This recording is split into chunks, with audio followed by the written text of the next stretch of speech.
नमस्कार। आज के वीडियो में मैं आपको वैकुंठ चतुर्दशी की बहुत ही सरल पूजा विधि बताऊंगी। देखिए, शास्त्रों के अनुसार वैकुंठ चतुर्दशी के दिन वैकुंठ लोक के द्वार खुले रहते हैं। इस दिन जो भी भगवान विष्णु और भगवान शिव शंकर का पूजन करता है उसे वैकुंठ लोक की प्राप्ति होती है। तो वैकुंठ चतुर्दशी की बहुत ही सरल पूजा विधि आज मैंने इस वीडियो में शेयर की है। देखिए, वैकुंठ चतुर्दशी की पूजा आप सुबह या शाम किसी भी समय कर सकते हैं। जब आप पूजा करेंगे तो एक चौकी लगा लेंगे और चौकी पर हमें लाल या पीले रंग का कोई भी आसन बिछा लेना है। आप चाहे तो अपने घर के मंदिर में भी यह पूजा कर सकते हैं। आसन बिछाकर फिर थोड़ा फूलों का आसन देकर उस पर हम श्री हरि विष्णु भगवान के स्वरूप को विराजमान करेंगे। श्री हरि विष्णु भगवान की फोटो या मूर्ति जो भी स्वरूप आपके पास हो उन्हें आप विराजमान कर दीजिए। इसके साथ वैकुंठ चतुर्दशी के दिन भगवान विष्णु के साथ साथ भगवान शिव शंकर का भी पूजन किया जाता है, तो हम यहाँ पर भगवान शिव शंकर को भी जरूर विराजमान करेंगे। फोटो में गणेश जी भी है तो हम गणेश जी का पूजन भी यहीं पर कर लेंगे। अगर आपकी फोटो में गणेश जी नहीं है तो अलग से गणेश जी की स्थापना कर लीजिए। तो यहाँ पर हम भगवान शिव शंकर, माता पार्वती और गणेश जी का जो शिव परिवार का फोटो है इसको भी विराजमान कर लेंगे। इस तरह हमें चौकी लगा लेनी है। अब देखिए, वैकुंठ चतुर्दशी की पूजा बहुत ही बड़ी पूजा होती है, तो इसमें कलश स्थापना जरूर करनी चाहिए। कलश स्थापना करने के लिए हमें काले तिल मिल जाए तो बहुत अच्छी बात है। वैकुंठ चतुर्दशी को काले तिल का उपयोग करना बहुत शुभ माना जाता है, तो काले तिल का आसन देकर फिर हम उसके ऊपर कलश की स्थापना कर लेंगे। तो एक कलश में जल भर के रखेंगे, उसमें थोड़े से तिल, हल्दी की गांठ, सुपारी, सिक्का, फूल, लौंग, इलायची, उसके ऊपर आम के पत्ते सजा लेंगे और इसके ऊपर हमें एक प्लेट में अनाज भर के रखना होता है। दीप कलश की हम स्थापना कर रहे हैं तो आप कोई भी अनाज भर के रख सकते हैं। मैंने यहाँ पर गेहूं भर के रख दिए हैं। इसके ऊपर हम एक दीपक जलाएंगे। आप देसी घी का भी दीपक जला सकते हैं या तिल के तेल का भी दीपक जला सकते हैं। तो इस तरह दीप कलश की स्थापना हो जाएगी। फिर हाथ जोड़कर भगवान विष्णु, शिव शंकर भगवान से हम प्रार्थना करेंगे, हे भगवान, आपके निमित्त आज मैं ये पूजा कर रही हूँ, आप मेरी पूजा को स्वीकार करें, पूजा में रही गलतियों को क्षमा करें, मुझे और पूजा में शामिल सभी लोगों को वैकुंठ धाम प्रदान करें। इस तरह से संकल्प करने के बाद हम पूजा शुरू करेंगे। तो सबसे पहले हम भाव रूप में सभी को स्नान करा देंगे। जल के छींटे लगाकर सभी को स्नान करा दिया है। उसके बाद वस्त्र के रूप में सभी को कलावा समर्पित कर देंगे।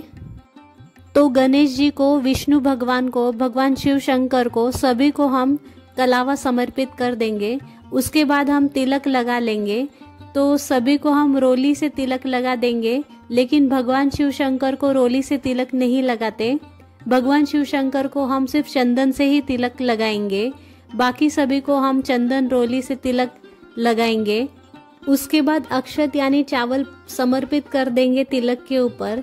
इसके साथ ही अगर आपके पास जनेऊ है तो आप जनेऊ जरूर समर्पित कीजिएगा। जनेऊ नहीं है तो कोई बात नहीं, सिर्फ कलावा यानी मौली को भी समर्पित कर सकते हैं।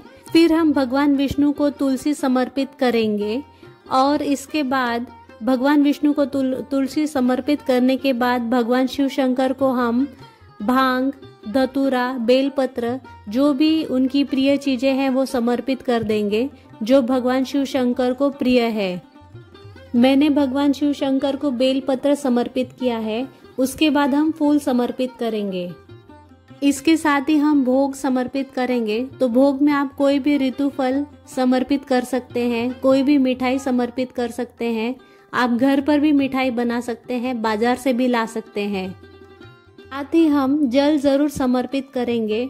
भोग समर्पित करने के बाद हम फिर कथा सुनेंगे। हाथ में थोड़े से काले तिल लेकर हम वैकुंठ चतुर्दशी की कथा सुनेंगे। काले तिल ना हो तो बाकी आप कोई भी अनाज, गेहूं, चावल लेकर कथा सुन सकते हैं। कथा सुनने के बाद जो तिल है हम वो भगवान शिव शंकर और भगवान विष्णु को समर्पित कर देंगे। उसके बाद जो तिल बच जाएंगे वो हम जल के लोटे में डाल देंगे। इसके बाद हमें आरती करनी है। देखिए कलश के ऊपर जो दीपक रखा है उसे हमें नहीं उठाना, अलग से आप दीपक जला लीजिए या फिर आप कपूर जलाकर भी आरती कर सकते हैं। हम भगवान गणेश जी, भगवान शिव शंकर और भगवान विष्णु की आरती करने के बाद हाथ जोड़कर पूजा में रही कमियों के लिए क्षमा याचना करेंगे और अपनी मनोकामनाओं को पूर्ण करने के लिए प्रार्थना करेंगे। इस तरह से वैकुंठ चतुर्दशी की पूजा की जाती है। जैसे कि मैंने आपको बताया, यह पूजा आप सुबह शाम किसी भी समय कर सकते हैं, लेकिन वैकुंठ चतुर्दशी को जो दीपदान है वह मध्य रात्रि में किया जाता है। तो वैकुंठ चतुर्दशी को 14 दीपक दान किए जाते हैं। आप ये दीपक घी के, सरसों के तेल के या तिल के तेल के, किसी भी चीज के दीपक जला सकते हैं। 14 दीपक हमें जलाने हैं। ये दीपक हम रात को मध्य रात्रि में जलाएंगे। दीपक कहाँ जलाने हैं, कैसे जलाने हैं, उसका एक अलग वीडियो मैंने चैनल पर डाला है, आप देख सकते हैं। 14 दीपक जो आपने बनाए हैं वो यहीं पर हम रख देंगे। तो इस तरह वैकुंठ चतुर्दशी की पूजा पूर्ण हो जाएगी। वैकुंठ चतुर्दशी की पूजा करने का बहुत ज़्यादा महत्व है। ये जो पूजा करते हैं उनको तो सभी सांसारिक सुख मिलते ही हैं और अंत में वैकुंठ धाम भी मिलता है। साथ ही उनके पूर्वजों को भी वैकुंठ धाम की प्राप्ति होती है। वैकुंठ चतुर्दशी से भगवान शिव शंकर पूरे पृथ्वी लोक का कार्यभार वापस विष्णु भगवान को सौंप देते हैं। इसलिए इस दिन भगवान शिव शंकर और विष्णु दोनों का पूजन किया जाता है।